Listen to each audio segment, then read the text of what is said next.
Alhamdulillah wassalatu wassalamu ala rasulillah wa ala alihi wa sahbihi wa man walah. Tunapenda kukumbushana leo hii baadhi ya siri ambazo zimekuwa hazifahamiki. Leo hii tunatoa siri ya sura ambazo zenye kuanza na wao.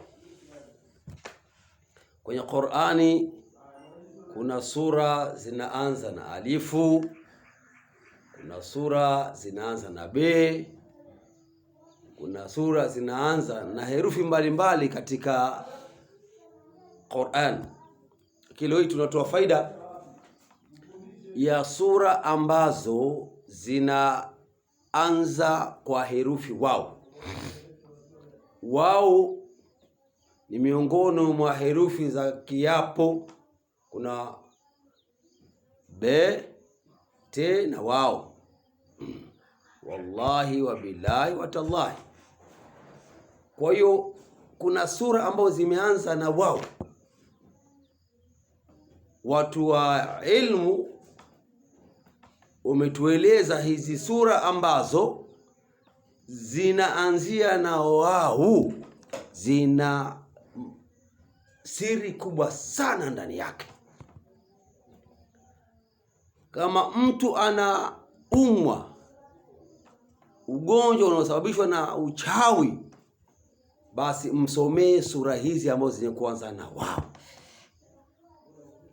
Mtu ambaye mambo yake yamezongeka, basi msomee ama ajisomee sura ambazo zinazoanza na wao. Mtu ambaye ana kesi, basi ajisomee ama msomee mtu ambaye mwenye herufi sura ambazo zenye kuanza na herufi wao.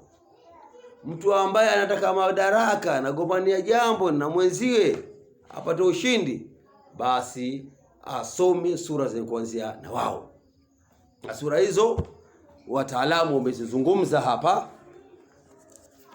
Wamezungumza kuna surati wal asr, surati was samai dhatil buruj, surati watini, sura wal fajr wa layalin ashr, was samai wat tariq, wal layli wan naziati, was shams wa duhaha, wan najm wat tur, wailul likulli humazatin lumaza, wal adiyati wadduha, wailul limutaffifina, wal mursalati wassafati. Hizi sura zote ambazo zinaanza na herufi ya wao zina siri kubwa sana, hasa kwenye maradhi, hasa kwenye mambo ya makesi. Kama mtu ana tatizo la maradhi, basi msomee kila sura moja kwa hesabu ya witiri: 1, 3, 5, 7, 9 wahalu majara na kuendelea. Wale ya kuwa mnasomea kwenye maji, ikiwa maji ya mvua atakuwa ni bora zaidi. Huyu mtu kwa idhini ya Mwenyezi Mungu atapata shifa ya haraka sana sana sana, kutokana na nini? Kutokana na baraka ya hizi sura ambazo zimeanza na wao. Kwa inshallah tuitumie Qur'ani. Wa nunazzilu min al-Qur'an ma huwa shifaa.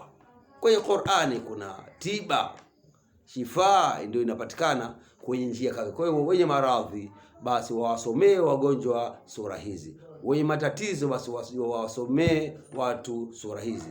Wabillahi tawfiki. Kama hujaelewa, inshallah wasiliana nasi kwa namba 0615 36 46 90. Inshallah utapata maelekezo zaidi na bukhuri zake na majambo yake inshallah. Akhikum Sheikh Rashid bin Saadi Kiburwa inshallah.